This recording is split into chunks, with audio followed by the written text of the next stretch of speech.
இயேசுவின் நாமத்தில் பிதாவுக்கு வாழ்த்துக்களை தெரிவித்துக் கொள்கிறோம். வருஷத்தை துவக்குகிறவரும் முடிக்கிறவரும் இந்த வருஷத்தை துவக்கி ஒரு மாதத்தையும் முடிக்க கர்த்தர் உதவி செய்தார். நம் கண்களுக்கு முன்பாக அடுத்து ஒரு புதிய மாதத்தை கர்த்தர் நமக்கு ஆயத்தப்படுத்தி இருந்திருக்கிறார். இந்த மாதம் முழுவதும் தேவன் நம்மை நடத்தபடி நம்ம எல்லாம் அப்படியே கரங்களை உயர்த்தி கர்த்தரை ஸ்தோத்திரம் பண்ணுவோம்.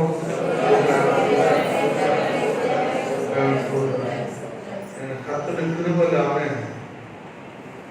நம் ஜெயம் எடுக்க முடியாது. கர்த்தரின் கிருபை இல்லாம ஒவ்வொரு மாதத்தையும் ஒவ்வொரு நாட்கள் கடந்து கொள்ள முடியாது. கர்த்தர் கிருபை நமக்கு அதிகமாக அவசியம் இருக்குது. அதனால்தான் அநேக ஸ்தோத்திரத்தினாலே கிருபைகள் பெருகும். கிருபை உண்டாகுன்னா நிறைய ஸ்தோத்திரத்தை செய்யணும், ஏறெடுக்கணும், ஸ்தோத்திரத்தை ஏறெடுக்கணும். இந்த மாதம் 5வது வாரத்தை கர்த்தர் அழகாக மாதத்தின் கடைசி நாளை கொடுத்திருக்கிறார். அதை நினைத்து ஆத்துமாவை கர்த்தரை ஸ்தோத்திரித்து நன்றி செலுத்துவோம். கர்த்தர் ஆசீர்வதிப்பாராக. இந்த நாளில் நாம் தியானத்துக்காக எடுத்துக்கொண்ட தொடர்ந்து முழங்காலை பற்றி நாம் தியானித்துக் கொண்டிருக்கிறோம். அதனுடைய நிறைவு பகுதியாக இன்றைக்கு தியானிக்க கர்த்தர் கொடுப்பாராக. சங்கீத புஸ்தகம் 95ஆம் சங்கீதம் 6வது வசனத்தை நாம் வாசிப்போம். நம்மை உண்டாக்கின கர்த்தருக்கு முன்பாக நாம் பணிந்து குனிந்து முழங்கால் படியிட கடவோம் வாருங்கள். இந்த வார்த்தையின் அடிப்படையில் நாம் தொடர்ந்து கர்த்தருடைய வார்த்தையை நாம் தியானித்து கொடுக்கிறோம். நம்மை உண்டாக்கின கர்த்தருக்கு முன்பாக பணிந்து குனிந்து முழங்கால் படிடும். தேவனுக்கு பார்க்கும்போது பணிவு வேணும், தாழ்மை நமக்கு ரொம்ப அவசியம். இதை வெளிப்படுத்துகிற ஒரு அனுபவத்தை தான் இங்க அருமையான சங்கீதக்காரர் எடுத்து காட்டுகிறார். அதிலே முழங்காலை பற்றி நாம் தொடர்ந்து தியானித்து வருகிறோம். ஏன் முழங்கால நிற்கணும், முழங்கால நின்று ஜெயித்தவர்கள் யாரு? பழைய ஏற்பாடு புதிய ஏற்பாடு வரை முழங்காலை குறித்து நாம் அதிகமாக தியானித்து வந்தோம். அதற்கு பழைய ஏற்பாடுல புதிய ஏற்பாடுல ஒவ்வொரு மனிதனை எடுத்து காட்டி சொல்லும். கடைசியாக இந்த நாளில் ஒரு இதுவரை எத்தனை பாயிண்ட் சொன்னேன்?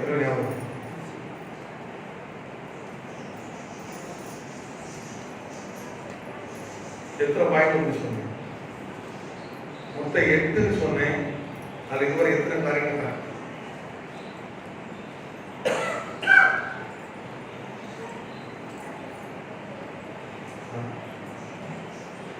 நானே சொல்லியிருக்கேன்.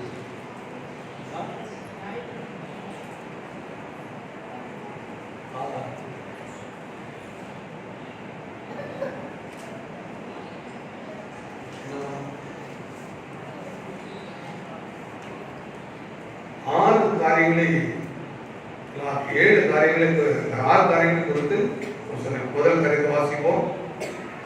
முதல் காரியத்திலிருந்து எடுத்து விளக்கங்களுக்கு நீங்க இதெல்லாம் கரெக்டா சொன்னீங்கன்னா திடீர்னு உங்களுக்கு ஒரு கிஃப்ட் கிடைக்கும். ஃபர்ஸ்ட்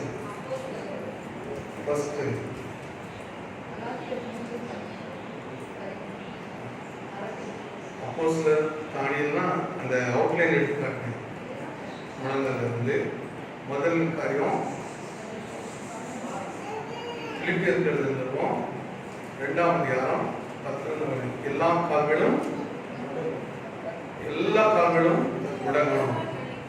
2வது காரியம் 2 புஸ்தகம் 6ஆம் அதிகாரம் 13வது வசனம். எல்லா ஜனத்திற்கு முன்பாகவும்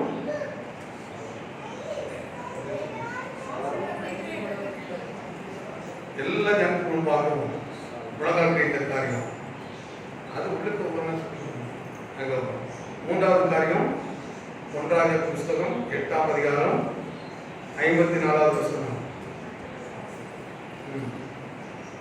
நம் குடும்பத்துக்காக முழங்கால் கிடைத்த காரியம்.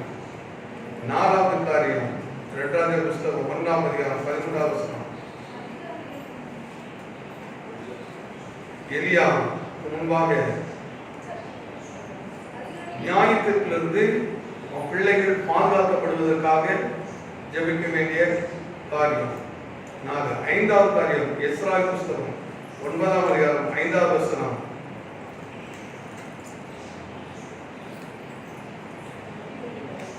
பாவ அறிக்கைப்படுவது கூட முழங்கால் படியிட்டு அறிக்கையிட வேண்டும் என்று சொன்னேன்.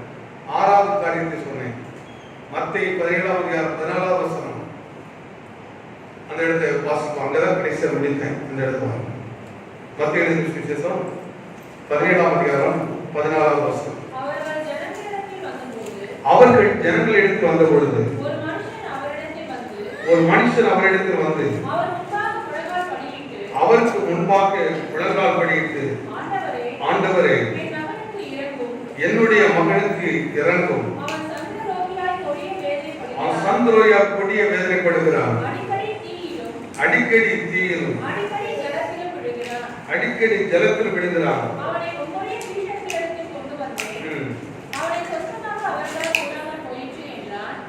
இந்த காரியத்தில் தான் கடைசியாக படித்தேன் நேற்று. அதான் காலை மாலை அப்படி கண்டினியூ எடுத்து வந்ததுனால சில காரணங்கள் வந்து சாயங்காலோட விஷயத்தில் விளக்குறது எழுதுவேன். கடைசி அந்த வார்த்தைக்கு காண்பார்கள். அவர்கள் ஜனங்களிடத்தில் வந்த பொழுது ஒரு மனுஷன் அவரிடத்தில் வந்து அவருக்கு முன்பாக முழங்கால் படியிட்டு, ஆண்டவரே, என் மகனுக்கு இறங்கும், அவன் சந்திரோகியாக கொடிய வேதனைப்படுகிறான், அடிக்கடி தீயிலும். அதாவது தற்கொலை என்கிற ஆவிகள் எப்படி செயல்படுகிறது? அவர் பிள்ளைகள் சில நேரத்தில் இப்படிப்பட்ட முடிவெடுக்கிறாங்க. காலையில் கூட ஒரு செய்தி கேட்டேன். ஒரு தெரிந்த ஒரு பையனுடைய பெண் 18 வயசு தான், கல்யாணம் ஆகி 6 மாசம் தான் இருக்குது. 3-4 மாசம் கன்சீவா இருக்குது. சூசைட் பண்ணிச்சு அப்படின்னு கேள்விப்பட்டேன். இதெல்லாம் சூசைட் பண்றது, இதெல்லாம் என்னது ஒரு கெட்ட ஆவி. இதை நல்லா விளக்கம் பாருங்க. எதுக்கு முழங்கால் படிக்கணும் அப்படிங்கிறது? குடும்பத்துக்காக ஏன் முழங்கால் படிக்கணும்?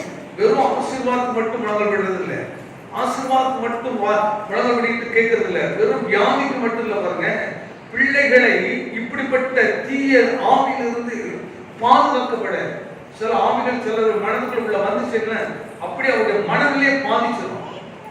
மனதிலே பாதிச்சு அவருடைய செயலெல்லாம் ஒரு வித்தியாசமா மாறி இருப்பாங்க. ஆனா இதெல்லாம் நம்ம விளங்கிட மாட்டோம், அறியாம இருந்துகிட்டு இருக்கிறோம், அதை உணராத பிடிக்க இருக்கிறோம்.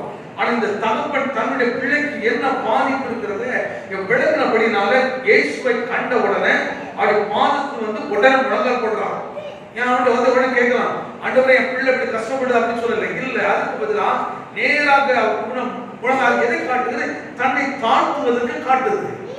இயேசுவே, என் பிள்ளைய உண்மை எல்லாமே வேற யாரும் பாதுகாக்க முடியாது என்பதை விளங்கிக்கிட்டு புரிந்துகிட்டு அவருக்கு முன்பாக முழங்கால் படியிட்டு கர்த்தரிடத்தில் இருக்கிறார், கேட்கிறார். என் பிள்ளையை அவர் எப்படி வார்த்தை பயன்படுத்துறா பாருங்க.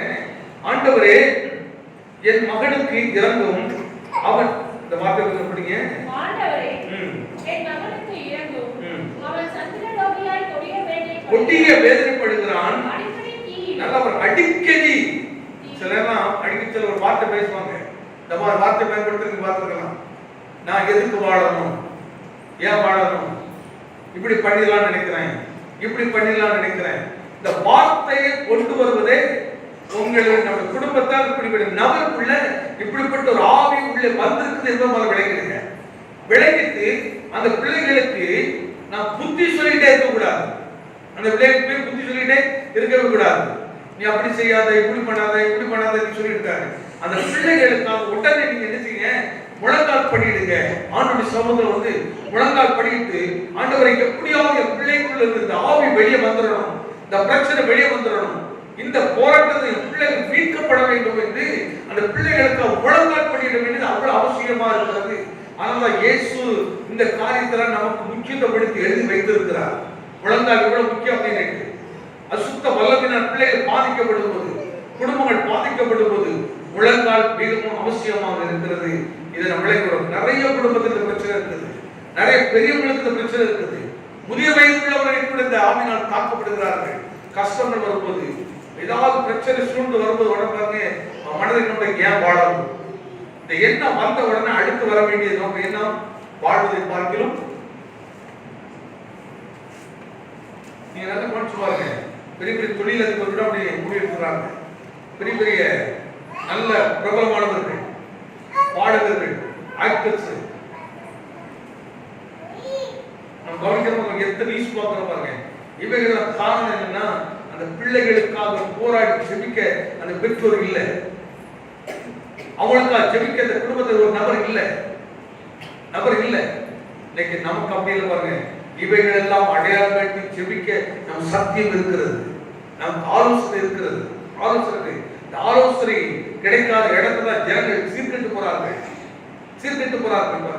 ஆண்டவரே, இந்த வாரத்தை நம்ம எனக்கு தாரும் ஒவ்வொரு நாள். ஆனால் முழங்காப்பட்டிக்கு ஜோபனங்கிறது தன்மை நோக்கத்தை குறித்து தொடர்ந்து இந்த மாதம் முழுவதும் நம்ம செய்து வரப்போறோம். அதை முடித்தது. இன்னைக்கு வாசிக்கலாம். 7வது ஒரு காரியத்தை எடுத்து காட்டுகிறேன். 6 காரியங்கள் முடித்தோம். 7வது காரியம் மார்க் எழுதின சுவிசேஷத்தை எடுத்துக்கொள்ளும். 1ஆம் அதிகாரம் 40வது வசனம். அப்பொழுது குஷ்டரோகி ஒருவன் அவரிடத்தில் வந்து அவர் முன்பாக முழங்காற்படியிட்டு, உமக்கு சித்தமானால் என்னை சுத்தமாக உம்மால் ஆகும் என்று வேண்டிக் கொண்டார். உமக்கு சித்தமானால் சுத்தமாக்க உம்மால் கூடு என்பதை வேண்டிக் கொண்டான். இயேசு மனதுருகி கையை நீட்டி அவனை தொட்டு எனக்கு சித்தம் உண்டு சுத்தமாக. இப்ப இந்த இடத்துல ஒரு விஷயத்தை கவனிங்க. எப்படிப்பட்ட வார்த்தை அவர் பயன்படுத்த பாருங்க. அப்பொழுது குஷ்டரோகி ஒருவன் அவரிடத்தில் வந்து அவருக்கு முன்பாக முழங்கால் படியிட்டு, உமக்கு சித்தமானால். இப்போ அவன் என்னத்தை கேட்கிறான்? சித்தத்தை கேட்கிறான். நிறைய கேள்வி கேட்கிறாங்க. சித்தம்னா என்ன, சித்தம் என்றால் என்ன அப்படிங்கிறது இங்க கேட்கிற பாருங்க. உமக்கு சித்தமானால். ஏன்னா குஷ்டரோகம் என்பது தீராத ஒரு வியாதி. இந்த குஷ்டரோகத்தை ஒருவரால் குணமாக்க முடியாது. யாரால் குணமாக்க முடியாத குஷ்டரோகம் இப்பொழுது எனக்கு வந்திருக்கிறது. அதனால் இப்பொழுது உங்களுக்கு முன்பாக நிற்கிறேன். எப்படி வந்திருக்கிற? உண்மை குறித்து நான் கேள்விப்பட்டிருக்கிறேன். உண்மை குறித்து அறிந்திருக்கிறபடினால் இப்பொழுது உமக்கு முன்பாக முழங்கால் படியிட்டு, இப்ப கிறிஸ்துக்கு முன்னாடி முழங்கால் படியிட்டு அவன் கேட்கிறான், ஆண்டவரே, உமக்கு சித்தமானால் என்னை என்ன செய்யும்? குணமாக்கும். இதை ஆவிக்குரிய விஷயத்துல என்ன எப்படிப்பட்ட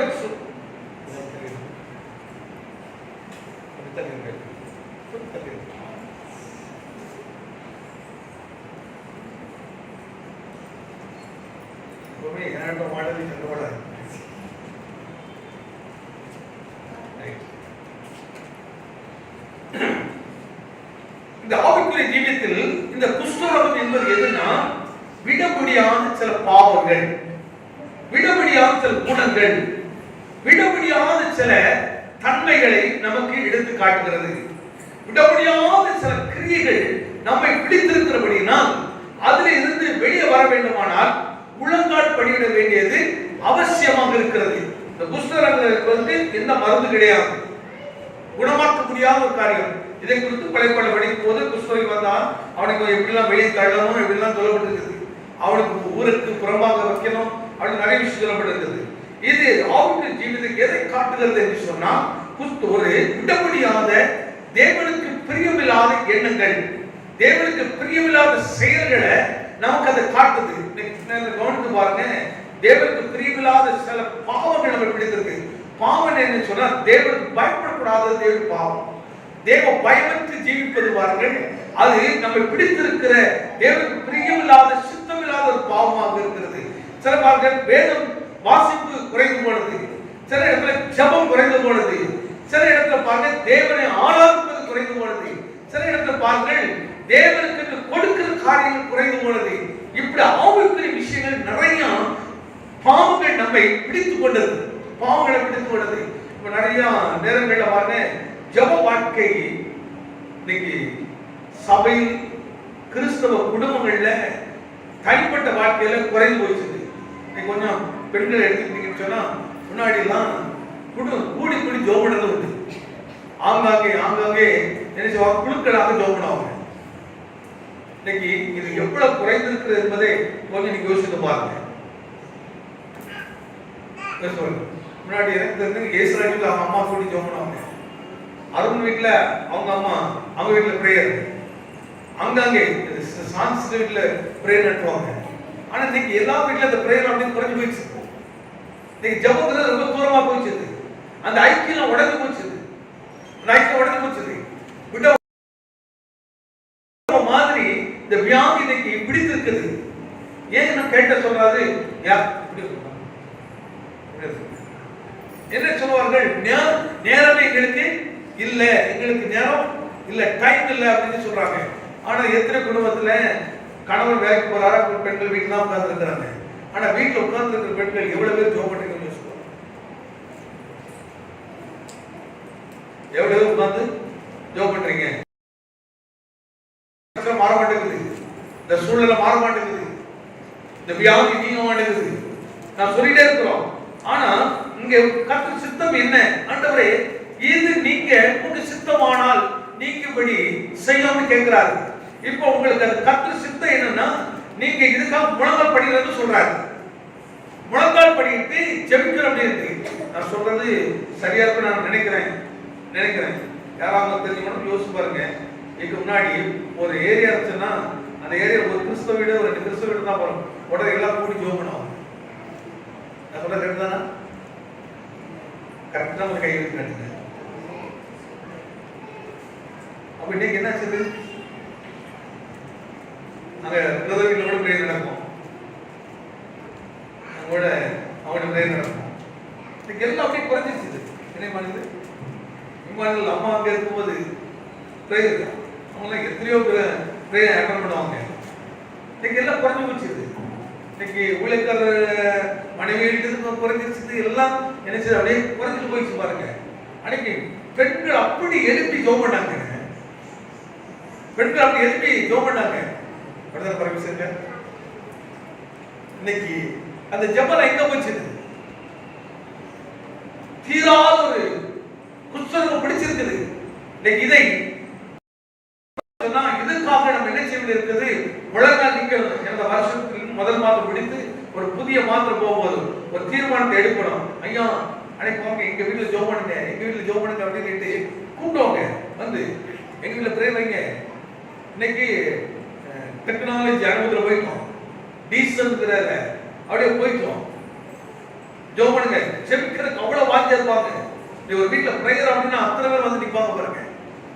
நீங்க எல்லாம் சொல்லுவாங்க, எனக்கு பிள்ளைய பார்க்கணும், ஒரு காலம் சொல்லுவாங்க இதை பார்க்கணும் அதை பார்க்கணும் அப்படிவாங்க. அதுக்கப்புறம் நீ பிள்ளைலாம் கல்யாணம் ஆகிட்டு அதுக்கப்புறம் வரவாங்க. பிள்ளைய கல்யாணம் ஆகி பிறகு பேர குழந்தைகளை பிறந்த உடனே ஐயோ இப்போ பேர குழந்தைலாம் பார்க்க வேண்டியது இருக்குது. அடுத்து ஒன்னொன்னா வந்துகிட்டே இருக்கு பாருங்க. அதுக்கப்புறம் என்ன சொல்லுவாங்க, ஐயா பிள்ளைகள் பெரிய பிள்ளைகள் அந்த பிள்ளைகள் படிக்குது கூட வேண்டியது. அதுக்கப்புறம் கால் வலி வந்துடும், கை வலி வந்துடும், இப்படியே வந்துடும்.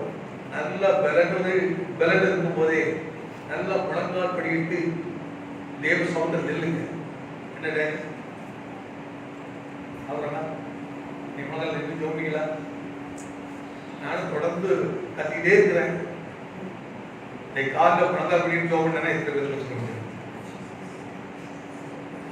எங்க பிரதர் சைல 3 பேருக்கு கரங்களை தட்டி ஆமீன் சொல்லுங்க. சிஸ்டர் கையில உதயவராடலாம். மற்ற யாரும்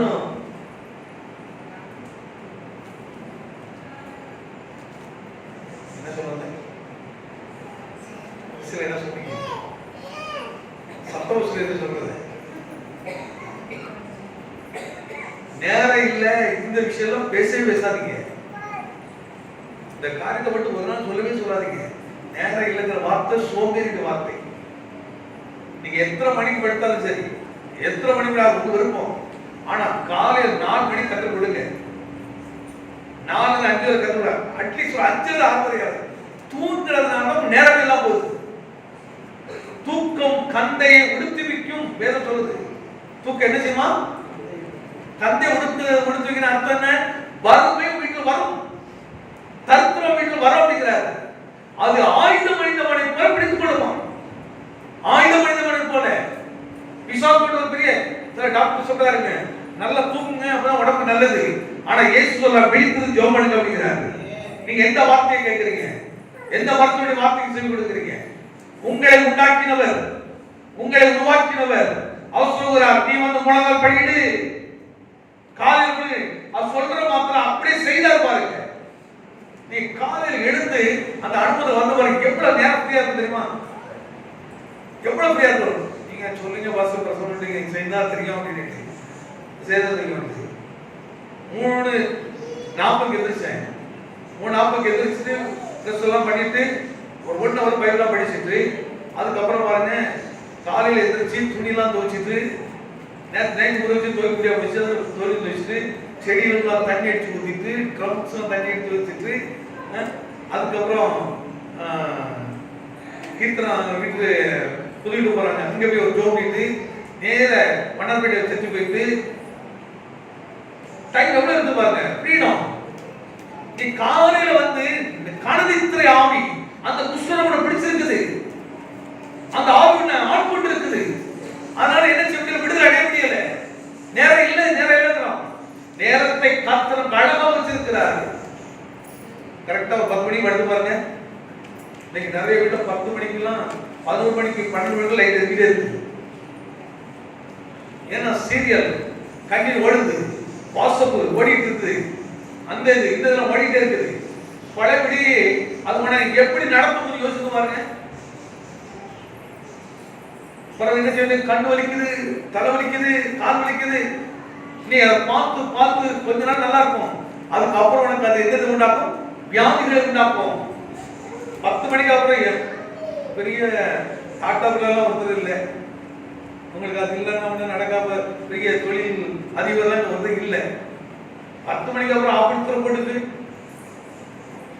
பயமாசம் ஜோண்டுக்கு அழகா போய் படுத்து பாருங்க. காலை 4 பாருங்க, அதிகாலையில் தேடுகிறவன் காலையில் வந்து அப்படியே தேவ சமூகத்தில் வந்து நின்று முழங்கல் படிக்கிட்டு பாருங்க, முழங்கல் படிக்கிட்டு பாருங்க. வாழ்க்கை மாறும், சூழ்நிலை மாறும், தீராத பிரச்சனை முடிவுக்கு வரும், தீராத போராட்டம் முடிவுக்கு வரும், தீராத வியாதி மிச்சம் குணமாகும். சொல்றேன், ஏன்னா கர்த்தருடைய வார்த்தை. குஷ்டரோகம் உள்ள ஒரு மனுஷன் வந்து நிற்கிறான், ஆண்டு சமுதிரம் வந்து அவரை பார்த்து கேட்டு சமூகத்தை முழங்கால் படித்து, ஆண்டவரை உமக்கு சித்தமானால் என்னை சுத்தமாக்கும் என்று சொல்கிறான். உடனே அவன் எப்படி பேசுறா பாருங்க, வாசிங்க. இயேசு உடனே மனதுருகி இந்த பாருங்க, இவன் முழங்கால் படிக்கிட்ட உடனே கிறிஸ்துவுடைய மனது உருகினது. அதை உருக்கடனை இறக்கத்தை காட்டாரு, கிருபை உடனே காட்டினாரு, உடனே கிருபை கற்று காட்டினாரு. இந்த நாள் வருஷத்தின் 1வது மாதம் கடைசி நாளில் ஒவ்வொரு விசுவாசிகளும், ஒவ்வொரு குடும்ப தலைவரும், ஒவ்வொரு தலைவர்களும் இன்னைக்கு தீர்மானத்தை எடுங்க. ஒரு புதிய மாதம் கடந்து போறீங்க, ஆண்டவரை முழங்காலில் நிற்கத்தக்கதாக எனக்கு அந்த கிருபை தாரும். இவங்கெல்லாம் ஏன் மூத்திரா காட்டிட்டு வர்றேன், இவனுக்குள்ள நீங்க சொல்லலாம், நான் வியாதிப்பட்டு ஐயா குஷ்டம் வந்துட்டு நான் யாரை முழங்கால் படிக்கணும், ஏன் தேடணும் இப்படி சொல்லிட்டு இருக்கலாம். எதை சொல்லிட்டு இருக்கலாம், தனக்கு இருக்கிற வியாதியை சொல்லி சொல்லியே அவன் பிச்சை எடுத்து வாழ்ந்துக்கலாம். ஆனா அவனுக்கு இந்த வாழ்க்கை வெறுத்து அவனுக்கு ஒரு நம்பிக்கை வந்தது, என்னை உண்டாக்கின கர்த்தர் ஒருவர் உண்டு, என்னை உருவாக்கின தேவன் ஒருவர் உண்டு, அவருக்கு முன்பாக போய் பணிந்து குனிந்து முழங்கால் படியினர் என்று அவன் மனதில் தீர்மானத்தை எடுத்து இயேசு கூட முழங்கால் படித்தார். உடனே இயேசு பார்த்து மனதுருகினார், கையை நீட்டினார். இன்னைக்கு நம்ம ஒவ்வொருவரையும் பார்த்து கர்த்தர் சொல்றதுதான், நல்ல வாலி வயது நல்ல முழங்கால் படி ஜெபம் பண்ணுங்க. உன் எதிர்காலம் புதிய வயது நல்லா இருக்குன்னு சொன்னா ராஜேஷ் தனியா முழங்கால் படி ஜெபம் பண்ணுங்க, நல்ல ஜெபம் பண்ணுங்க. யாரை குறை இதெல்லாம் சொல்லுங்க, அது கிடைக்கல இது கிடைக்கல, நீ முழங்கால் நின்று ஜெபம் பண்ணி பழகி பாரு, வாழ்க்கை எப்படி மாறும் என்று பாருங்க. தேவன் நடத்துற விதம் உங்க தேவ சித்தோட அழகா விளங்கும். அவன் கேட்கிற உமக்கு சித்தமானால் ஆண்டவரே எனக்கு என்ன படிக்கணும், தேவ சித்தத்துக்காக நின்று ஜெபம் பண்ணுங்க. நல்ல திருமணத்துக்காக ஜெபம் பண்ணுங்க, முழங்கால் நின்று. குடும்ப பிரச்சனை மாறுவதற்காக முழங்கால் நின்று ஜெபம் பண்ணி பாருங்க. முழங்காலில் நிற்கும் போது பாருங்கள், தீராத குஷ்டரோகத்தை மாற்றினவர் பிரச்சனை பார்க்க முடியுமா? முடியாது. எதை நம்புறீங்க? தீராத காட்டாது. இந்த என் மகனை உன் பிரச்சனை நான் மாற்ற முடியாதான், ஆனா உன் முழங்கால் எங்கே கேட்கிறார், உன் முழங்கால் எங்கே நம்மளை பார்த்து கேட்கிறார். எங்க அடுவே நான் தீர்மானத்தை இருக்கிறேன். அதெல்லாம் காலைல ஒரு 5 மணிக்கு சர்ச்சை திறந்து வச்சிருக்கோம். காலையிலே வீட்டில் தான் சொல்ல முடியாதவங்க காலையிலே வாங்க இப்படி 6:30 வந்துடுவாங்க. அன்னைக்கு போய் வர முடியல, நாளையிலிருந்து வந்திருக்கேன்னு நினைக்கிறேன். நாளையிலிருந்து 1ஆம் தேதி காலையில் இருந்தாவது புதுசா ஆரம்பிச்சிருக்கோம். புதுசா என்ன சிஸ்டர் காலையில பிள்ளைகள் கூட வந்திருக்கு, தேடுங்க, பழங்கள் நில்லுங்க, அவர்கள் உங்களுக்கு அடைக்கலாம், அவர்கள் கேடக்கமா இருப்பாரு, உங்களுக்கு துணையா நிற்பாருங்க. கர்த்தருக்கு ஞானத்தை கொடுப்பாரு, அவர் சித்தத்தை வெளிப்படுத்துவாரு. விளங்கிட்டா பாருங்க, யார் ஆண்டவர் சித்தமாக கேட்கிறாரு, அவனுக்கு வெளியே அளவுகளில் தெரிந்தபடி இந்த நோய் குணமாவதற்கு வழி இல்லை. ஆனால் ஒரு இவரால் புதிய அவர் மட்டும் நினைத்தால், அவருக்கு சித்தமானால் நிச்சயமாக. அதெல்லாம் கர்த்தருக்கு சித்தமானது அவர் கையினாலே வாய்க்கும். கையில வாய்க்கும். வேலை நல்லா இருக்கணும், எதிர்கால பிரைட்டா வரணும்னு சொன்னா முழங்கால் ரொம்ப அவசியம். நிறைய பேர் இருப்பாங்க 30 வயசுல கால் வலிக்கிறது, அவசரப்பட்டு உடனே முடியல. 30 வயசு வேண்டாம், 20 வயசு பையமா இருக்கு, 15 வயசு பையமா இருக்கு, முழங்கால் நிற்கிறது. அந்த ட்ரைனிங் இல்லை, அந்த பழக்க வழக்கமே இல்லை. ஒரு முறை ஒரு வீட்டுக்கு ஜோபு போய் பாருங்க, நிறைய பேர் இருந்தாங்க. எப்படி என்ன நம்ம இந்த இவன் மாதிரி இருப்பாங்க, மாத பையன் 2வது பையன்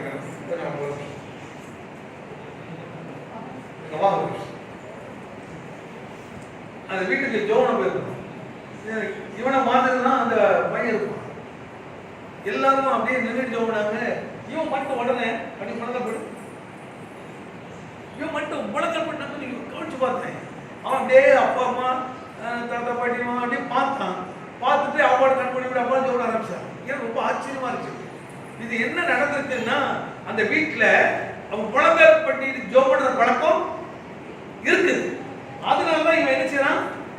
இப்போ சுனிதா முழங்கால் போட்டதை யார் முழங்கால் போடுவா? பிள்ளைகள் என்ன செய்யும்? முழங்கால் போடணும். நம்ம படுத்துட்டே ஜோம் பண்ண, அவன் படுத்துட்டே ஜோம் பண்ணுவான். அப்போ இப்போ சண்டே கிளாஸ் டீச்சர் அதான் சொல்லி கொடுத்துட்டே இருக்கிறேன். என்ன செய்யணும், ஒரு 5 நிமிஷமாவது 5-10 அப்படியாவது. ரொம்ப ஈஸியான ஒரு விஷயம் பாருங்க. இப்போ காலையில் எழுந்திருக்கிறீங்க, முழங்கால் நின்று ஒரு 5 நிமிஷம் சோதனை பண்ணுங்க. பண்ண முடியுமா? பண்ண முடியாது. ஒரு 5 நிமிஷம் கர்த்தருக்காக, கர்த்தர் செய்த நன்மைகளுக்காக அப்படியே சோதனை பண்ண பழகுறீங்க. அடுத்து ஒரு சோதனை பண்ணுங்க. அடுத்து உங்க பிள்ளைகளுக்கு ஒரு 2 நிமிஷம். அடுத்து உங்க தேவைகளுக்காக, அந்த நாளுக்காக நீங்க அப்படியே 2 நிமிஷம் நினைத்து பாருங்க. உங்களுக்கு டைம் போட தெரியும், 1/2 மணி நேரம் அழகா பண்ண. ஆமா இல்லையா? முழங்கால் அடித்து உம்மையே முழங்கால்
உமக்கு முன்பாக முழங்கால் படியிடுவோம். இந்த அனுபவத்தை பெற்றோர் செய்யும் போது பிள்ளைகள் என்ன செய்யும்? நீங்க உங்களுக்காக இல்லைங்க, பிள்ளைகளுக்காக செய்யுங்க. உங்க பிள்ளைகளை எதிர்காலத்துக்காக செய்யுங்க. எதிர்காலத்துக்காக வாஞ்சியா பிரசங்கித்தான் பாருங்க, என்ன முழங்கால் பண்ற பழக்கம் வரவே இல்லை.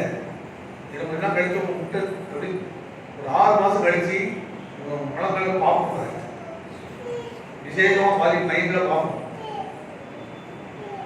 நீங்க ட்ரைனிங் எப்படி எடுக்கிறீங்க இல்லை அப்படின்னு எப்படி ட்ரைனிங் எடுக்கிறீங்க. ஆமே இந்த ஜோசுவா அதனால முழங்காலுக்கு கொஞ்சமா பயன்படுத்த பழகுங்க. காலை எழுந்து கொஞ்சம் பழகுங்க. காலையில நம்ம டியூஷனுக்கு எவ்வளவு நேரம் தான் எவ்வளவு அனுபவம் பார்க்க முடியல.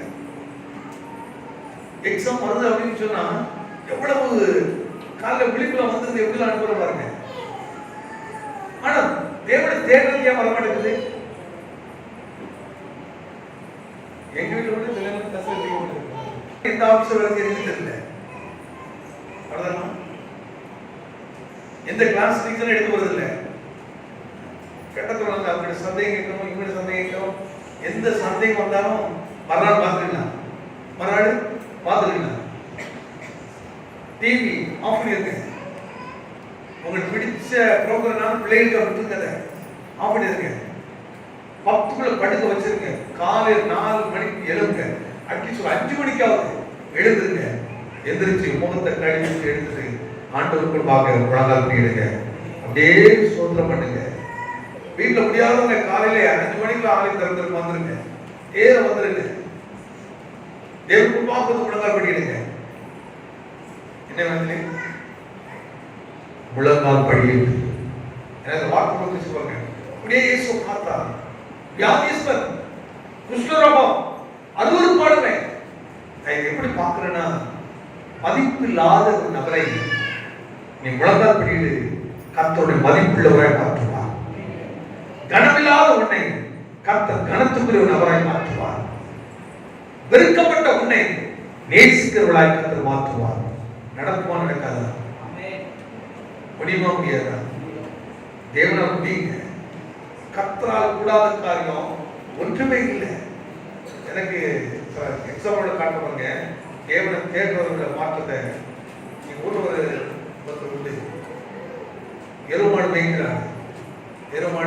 மேய்க்கிறாரு. நான் சட்டமன்றத்தை பார்த்ததே இல்லை. கந்த மாதிரி ஒரு பேசி கேட்டுக்கிட்டு தான் அடைகிறார். அப்படிப்பட்ட ஒரு நபர். ஆனா ஒரு குறிப்பிட்ட காலத்துல கர்த்தருடைய ஆலய விஷயங்கள்ல நல்லா தேட ஆரம்பிச்சாரு, ஜெபிக்க ஆரம்பிச்சாரு. ஜோமண்ண என்ன நடந்ததுன்னா அவருடைய கையை பிரயாசத்தை கர்த்தர் ஆசீர்வாதம். சின்ன வருமானம் தான். அவர் தாயில்ல தகப்பன் கிடையாது. ஒரு சின்ன வீடு இருக்குது, அவ்வளவுதான்.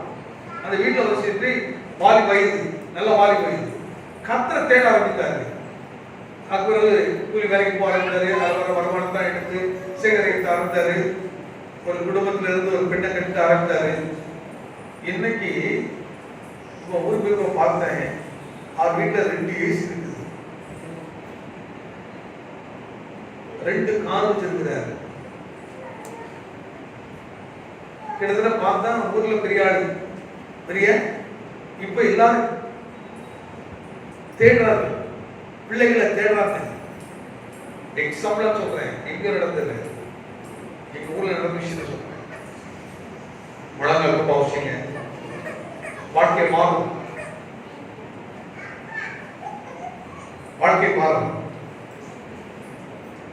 மனுஷனால கூடாது, தேவனால கூடும். முழங்கால் அவளுடைய வல்லமை இருக்குது.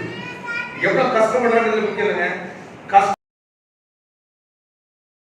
வாழ்க்கை இருக்குதா, விடுதலையா வாழ்க்கை இருக்குதா, மகிழ்ச்சியா வாழ்க்கை சபை அகத்தவங்களை சபைக்கு கூடுறோம். வாருங்கள் இருக்கு, வந்து கேளுங்க. சத்தியத்தை கேட்க சத்தியம் விடுதலாக்கும்.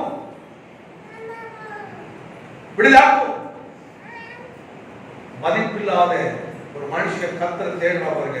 கர்த்தர் சொல்ல வாசிக்கணும். 43வது வசனம்.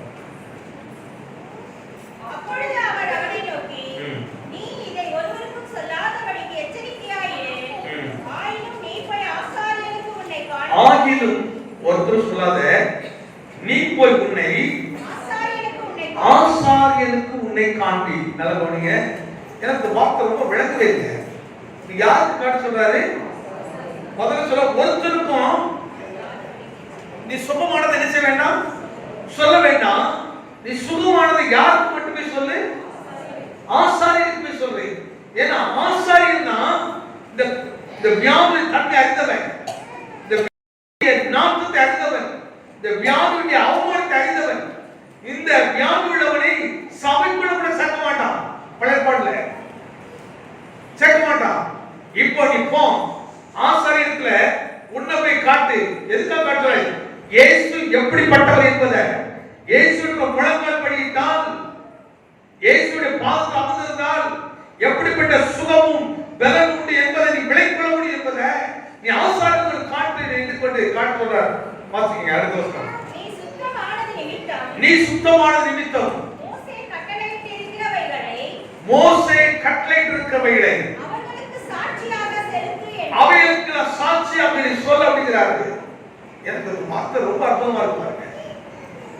அந்த வார்த்தை அப்படியே எழுத்துப்படி மட்டும் பார்க்காம அந்த ஆவியின்படி பார்க்கிறேன். அவ்வளவு அவமானமான சின்னம், அவமானமான வியாதி. சில வியாதி போய் சொல்லுவோமா? யாராவது கேன்சர் வந்து சொன்ன இம்மா போய் சொல்றாங்க, முன்னாடி சொல்லவே மாட்டாங்க. சொல்லவே ரசிகரியா பாட்டி மாதிரி முன்னாடி கொடுத்தாங்க.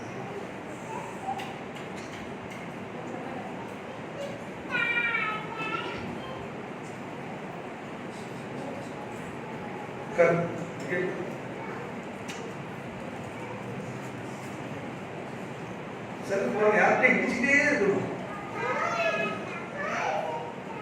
அப்படியே அந்த படத்துல வந்து மாற்றணும். நல்லா நீட்டா அப்படி வர பாருங்க. நல்ல இடம் போது நல்ல இடத்துல நல்ல பாருங்க. இப்படிப்பட்ட ஒரு அற்புதமான மனுஷனை எனக்கு இதை பார்க்கும்போது இந்த அற்புதம் செய்த கர்த்தர் ஏன் நம்ம வாழ்க்கையில் அற்புதம் செய்ய மாட்டாரு? அப்ப ஏன் பழக்கப்பட மனசு மாட்டேங்குது? விசுவாசம் பாருங்க எப்படி வஞ்சிக்கிறான். உன் வாழ்க்கை மாறக்கூடாதபடி உன்னை சிறைப்படுத்தி வைத்திருக்கிறான். உன்னை சிறைப்படுத்தி வைத்திருக்கிறான். நீ அடிமையாக உட்கார்ந்து இருக்கிறான். அடிமையாக உன்னால விடுதலை வழங்க முடியல. நீ அடிமையாக கால் எழுந்துக்க முடியல. அடிமையாக ஜெபமே முடியல. ஆண்டவரே எனக்கு இன்னைக்கு அந்த விடுதலை வேண்டும். உன்னை உண்டாக்கின கர்த்தருக்கு முன்பாக நீ முழங்கால் படியிட. பயப்படாத, வெட்கப்படாத, கூச்சப்படாத. முழங்கால் படி. முழங்கால் படியிட்டு நீ அந்தரத்துல நின்று பார்த்து உன் மதிப்பு தான கூடும். வேலை இடத்துல புத்தி அறிவை பார்த்து உன்னை தேடுவார்கள். உன் தொழில் வளர்ச்சி அடையும், மேன்மை அடையும். நீ எது இது வேணும் கேட்கல. ஆண்டவரே உங்களுடைய சமூகத்தில் நிற்கிறேன், எனக்கு கிருபையாயிரும். கர்த்தர் இவ்வளவு நல்லவர் தெரியுமா? கர்த்தர் இவ்வளவு நல்லது தெரியுமா? உனக்கு அழகா வழிகாட்டுமா? வாசிங்கள் யாத்திராகமம் புத்தகம் 33ஆம் அதிகாரம் 11வது வசனம். ஒருவன் தன் சிநேகிதனோடு பேசுவது போல கர்த்தர் மோசேயோடு முகமுகமாக பேசினார். 13ஆம் வசனம் வாசிங்க. உம்முடைய கண்களில் இப்பொழுது எனக்கு கிருபை கிடைத்ததானால் எப்படி இருக்கிற வார்த்தை பாருங்க. நான் உம்மை அறிவதற்கும் உம்முடைய கண்களில் எனக்கு கிருபை கிடைப்பதற்கும் உம்முடைய வழியை எனக்கு என்ன செய்யும்? கர்த்தர் வழியை காட்டுறார் பாருங்க. அந்த கிருபை கர்த்தர் கொடுக்கிறார். சொல்ல பாருங்க, உம்மை அறிவதற்கும். இன்னைக்கு நிறைய பேர் தேவனை அறிகிற அறிவுல ரொம்ப பின்தங்கி இருக்கிறோம், அல்லது நிருசாரமா இருக்கிறோம். அல்ல ஏதோ கடவுள் ஏதோ போறாங்க ஏதோ வரல. நீங்க இண்டிவிஜுவலாக அனுபவிச்சு பாருங்க, தனிப்பட்ட முறையில் கர்த்தரை அனுபவிச்சு பாருங்க, அவரோட பேச்சு பாருங்க, அவரோட குணங்கள் நின்று பாருங்க. நீங்க ஒரு டைம்ல எழுதி வச்சிருக்கேன், இந்த வருஷம் நான் குணங்கள் இருக்கிற வருஷங்க, நான் மாதிரி சொன்னேன் யோசுவா வருஷம் சொன்னேன். யோசுவாவின் ஆண்டு, யோசுவா ஆண்டு சொன்ன ஒரே ஒரு காரணம், யோசுவா ஆசரிப்பு கூடாரத்துல அங்கே என்ன செய்தான், விட்டு பிரியாத அங்கே தங்கி இருந்தான். தேவ பிரசன்னத்துக்கு வெளியே வரவே இல்லை. அப்போ முழங்கால் நின்று பழகி பாருங்க, அந்த ஜெபத்திலே தரித்தது பாருங்க. உங்க கண்களுக்கு தெரியாத எதிரிகளெல்லாம் தவிடுபடியே நொறுக்கிறத நீங்க பார்ப்பீங்க. உங்க கண்ணுக்கு முன்னாடி இருக்கிற எல்லா வல்லமையும் புரியடிக்கிறத நீங்க பார்ப்பீங்க. உங்க கண்ணுக்கு முன்னாடி இருக்கிற எல்லா எதிர்ப்பு வல்லமையும் உங்க கண்ணுக்கு முன்னாடி நொறுங்கி போறதை நீங்க பார்ப்பீங்க. நீங்க அது சாம்பல பார்ப்பீங்க. முழங்கால் நிக்க நிக்க நிக்க நிக்க விசாசனம் தெரியுமா, என்ன வலிக்குது, எப்படி நின்றுட்டு இருக்கிறான் வேண்டாம், அந்த வலியை ரொம்ப போக்கஸ் பண்ணி காட்டுவான். இல்ல, என் கால் வழித்தாலும் சரி, என்ன சார், நான் கர்த்தருக்கு நான் நின்று அவர் எனக்கு வழி காட்டு வர நிற்பேன், அவர் எனக்கு பாதை காட்டு வர நிற்பேன். ஆண்டவரை நீர் எனக்கு பாதை காட்டணும். அந்த அனுபவத்தில் பாருங்க, நிச்சயமாக தேவன் அற்புதமான குஸ்தரோதை மாற்றினவர். இந்த பாவத்தில் மாற்றுவார மாற்ற மாட்டார். பிள்ளைகளுக்கு அந்த குணங்கள் இருக்குங்க. புத்தி சொல்லதான் நிறைய பேர் இருக்கிறாங்க. புத்தி சொல்றதுதான் advice advice advice advice advice. ஆனா யாராவது உங்களுக்கு நான் குணங்கள் நீங்க எவ்வளவு இருக்கிறாங்க இப்ப நான் என்ன செய்வேன், ஆண்டவரே ஆபிரகாம் ஸ்தோத்திரம், ஆண்டவரே டேனிகா ஸ்தோத்திரம், அப்படிதான் சொல்லுவேன்.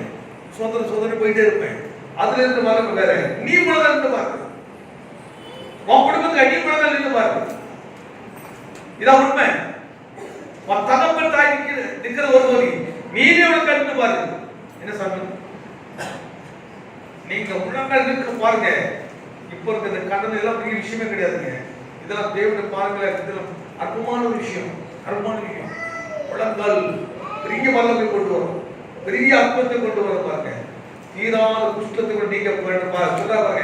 இப்போ ஒன்னு ஆசாரியனுக்கு காட்டு அப்படின்ட்டு, ஆசாரியன் செய்ய முடியாததை முழங்கால் செய்தது என்பதை காட்டப்படுகிறார். முழங்கால் அதான் உங்க முழங்கால கத்தர் கவனிக்கிறார். முழங்கால் இல்லைங்க. எட்டாவது ஒரு காரியத்தை நான் சொல்லி முடிக்கிற பாருங்க. லூக்காவின் சுவிசேஷம் இயேசுவை எப்படி எக்ஸாம்பிள் நடத்துறாரு பாருங்க. லூக்காவின் சுவிசேஷம் 22ஆம் அதிகாரம் 42வது வசனம். இதெல்லாம் தெரிஞ்சு சொல்லுங்க.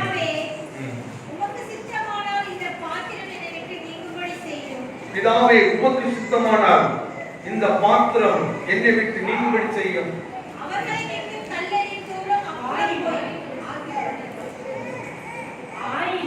ஆகிலும் என்னுடைய சித்தத்தின்படி அல்ல.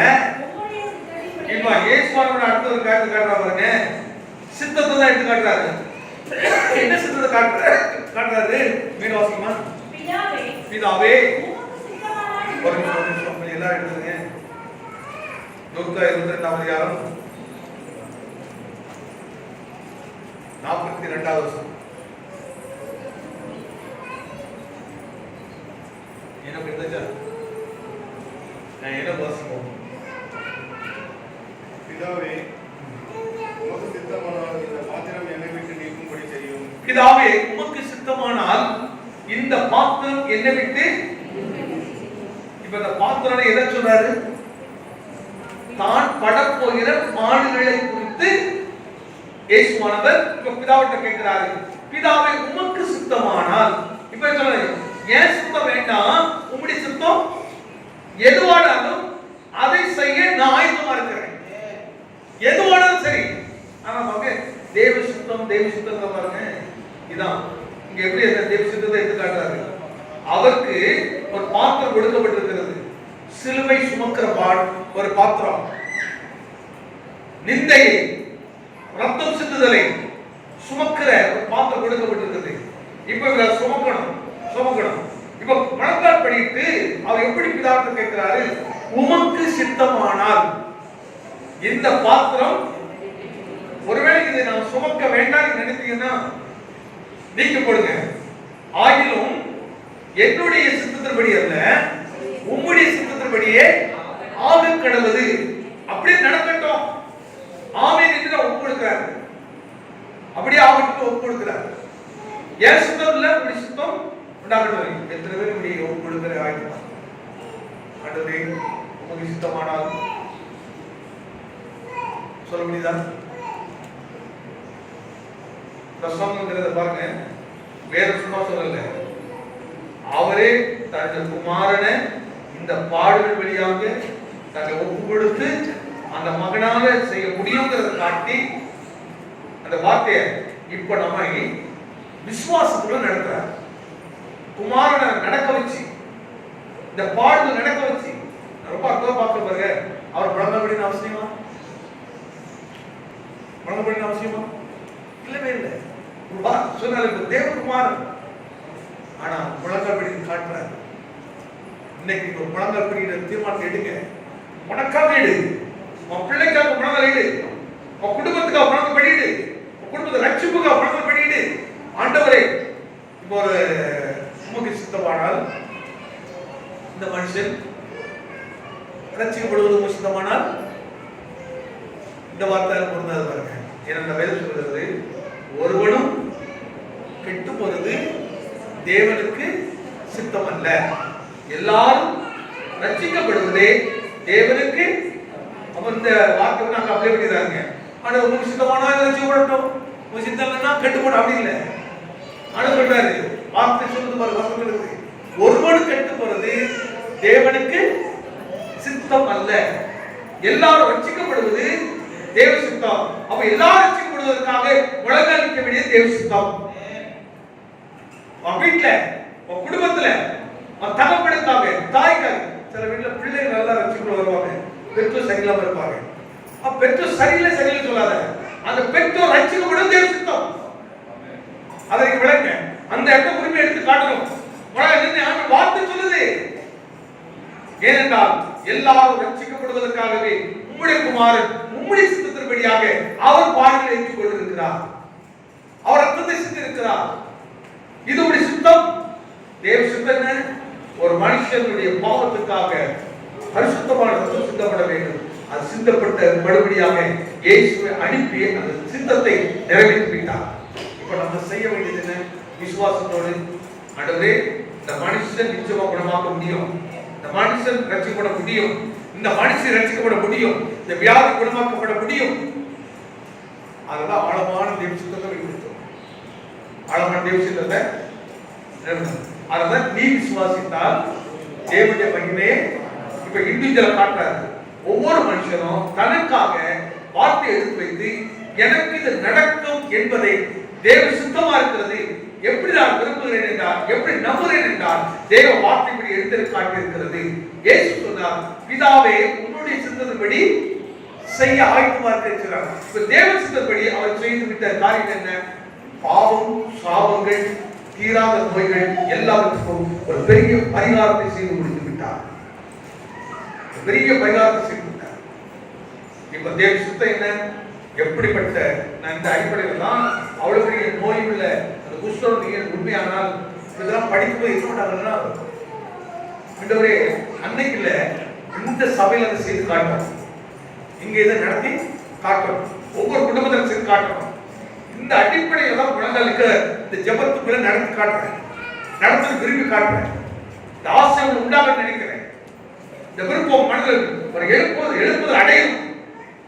இப்போ ஜெயராஜ் கிருஷ்ணாக்காகணும் 2 பேரும் மனதில் நின்று அந்த அற்புதத்தை பெற்று காட்டணும், அடையாளம் காட்டணும். நாங்க முழங்கால் நின்னோம், எங்க முழங்கால கர்த்தர் பார்த்தாரு. தேவ சித்தத்தின்படி என்னென்றால் வேதம் சொல்லுகிற பாருங்க, பிள்ளைகள் கர்த்தரால் வரும்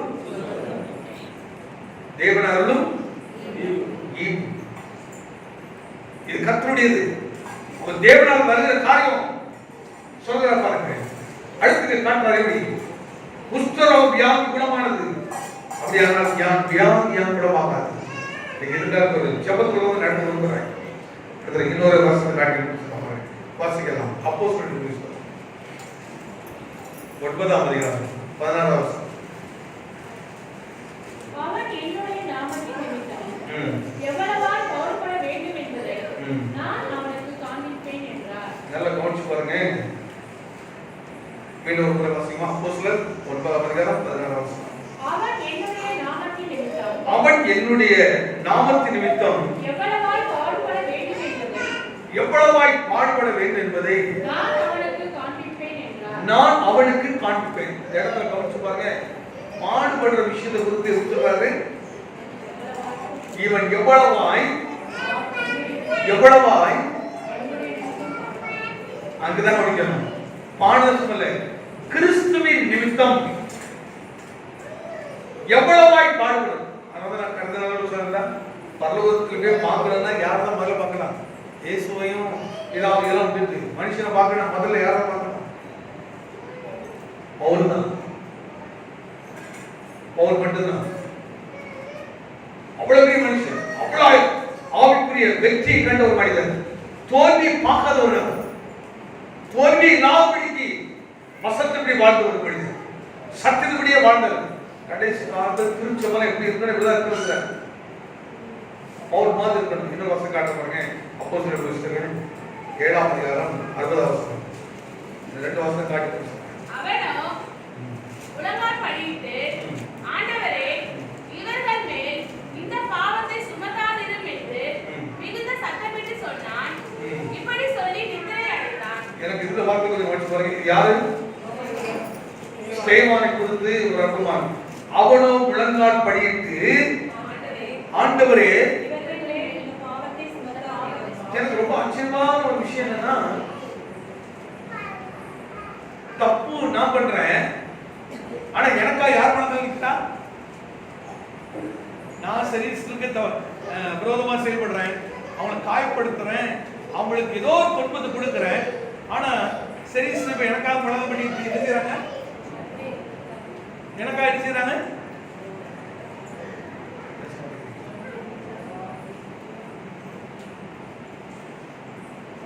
இதெல்லாம் கொஞ்சம் சாத்தியமா? சாத்தியமா? உண்மையா? கரண்ட் தெரியாம ஆபரேஷன் பண்ணுங்க.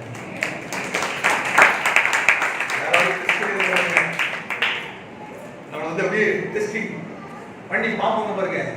ஸ்தேவான் பாருங்க, கல்லெறிந்து அவனை காய்விட்டு மரணம் சந்தர்ப்பத்துல அப்படி முழங்கால் படுங்க. எந்த இடத்துல முழங்கால் படுறாங்க? எந்த சூழ்நிலையில? இப்போ ஓட்டு முழங்கால் ஒரு விதத்தை சொன்னேன், ஆனா ஸ்தேவானுடைய முழங்கால் எப்போ விழுது? மரண தருவாயில முழங்கால் நின்றுட்டு, ஆண்டவரே என் உயிரை காப்பாத்து கேட்கல, என்ன காப்பாத்து கேட்கல, எனக்கு விடுதலை தான் கேட்கல, அப்படி முழங்காலை பண்ணிட்டு சொல்றாரு பாருங்க, இவர்கள் மேல் பாவத்தை செய்தாங்க. என்னை பாவம் செய்துட்டான், இவன் மேல் பாவத்தை சுமத்தாதீரும். போய் கரணத்தை ஆமிஷம் எவ்வளவு எவ்வளவு பெரிய முழங்கால் நின்று ஜெபிக்கிற மனுஷன் எவ்வளவு பெரிய வல்லமையோட பாராம இருக்கு. இதெல்லாம் சாதாரண மனுஷன் செய்ய முடியாது, சாதாரண விசுவாசம் செய்ய முடியாது, சாதாரண ஊழியக்காரர் செய்ய முடியாது, சாதாரண சபை செய்யாது. ஆவிக்குரிய சபையால் மட்டும்தான் செய்ய முடியும். சத்தியத்தை அறிகிறவர்கள் மட்டும்தான், சத்தியத்துக்காக தங்களை அர்ப்பணிக்கிறவர்கள் மட்டும்தான், கீழ்ப்படிகிறவர்கள் மாத்திரம் தான் இந்த அனுபவத்துக்குள்ள வர முடியும். எல்லாரும் வர முடியாது. இப்படி ஒரு அனுபவம் தான் எந்த வீட்டுக்குள்ள சண்டை இருக்குன்னு நினைக்கிறீங்களா? எந்த வீட்டுக்குள்ளாவது கணவன் சண்டை, மாமியார் சண்டை, இதெல்லாம் வருமா? இதெல்லாம் வரதுக்கு காரணம் என்ன சொன்னா, வசனத்தை விட்டு தூரத்தில் இருக்கிறோம், ரட்சிப்பை விட்டு தூரத்தில் இருக்கிறோம், உபதேசம் இல்லாதபடி இருக்கிறோம், உபதேசத்தை கவனிக்காதபடி இருக்கிறோம். இவங்களை எக்ஸாம்பிளாக முன்மாதிரி எழுதப்பட்டிருக்கு பாருங்க. மரண தருவாயிலே முழங்கால் படிட்டு, ஆண்டவரை இவர்கள் பேரை என்ன செய்யாதிரும், பாவத்தை சுமத்தாதிரும். எப்படி அப்படியே இயேசு சொன்ன வார்த்தை அப்படியே இருக்கு பாருங்க. பிதாவை இவர்களுக்கு தாங்கள் செய்கிறது இன்னதென்று. எந்த பரிசுத்தமானது இப்படி வாங்க, இதான் பரிசுத்தமானது. இவர் தான் நீதிமான்கள், இவர் தான் தேவ ஜனங்கள், இவர் தான் நமக்கு எக்ஸாம்பிள். மற்ற வார்த்தைனா பட்டயத்துக்குரிய பட்டத்தை எடுன்னு சொல்லுது. ஆனா இவர் எப்படி ஜெயிக்கிறார் பாருங்க. இந்த வார்த்தை ரொம்ப அற்புதமா இருக்கு பாருங்க. இதாவே இவர்கள் மேல் என்ன செய்யாதீரும், பாவத்தை சுமத்தாதீரும். நான் அப்படி எடுத்தது. அவளோ முழங்கால் படியிட்டு, ஆண்டவரே இவர்கள் மேல் இந்த பாவத்தை சுமத்தாதீரும் இவர்கள் மேலே இந்த பாவத்தை சுமத்தினார் என்று மிகுந்த சத்தமிட்டு சொன்னான். மிகுந்த சத்தமிட்டு சொன்னான். இப்படி சொல்லி பாருங்க, முடிவு எப்படி இருந்துச்சு? இதையா பெற்றுள்ள வாழ்க்கை, முழங்கால் படிக்கிறவங்க வாழ்க்கை எப்படி இருக்குன்னு சொன்னாரு. இன்னொரு வார்த்தை கடற்கரை வாசிங்க, சொல்லி முடிக்கிறேன். எபேசு புஸ்தகம் 3ஆம் அதிகாரம். இவங்களால் மனதில் வைக்க வேண்டிய பரிசுத்தவான்கள், மனதில் வைத்திருக்க வேண்டிய தேவ வார்த்தைகள் பாருங்க. வாசிங்க, எபேசு புஸ்தகம் 3ஆம் அதிகாரம் 15-19 வாசிங்க.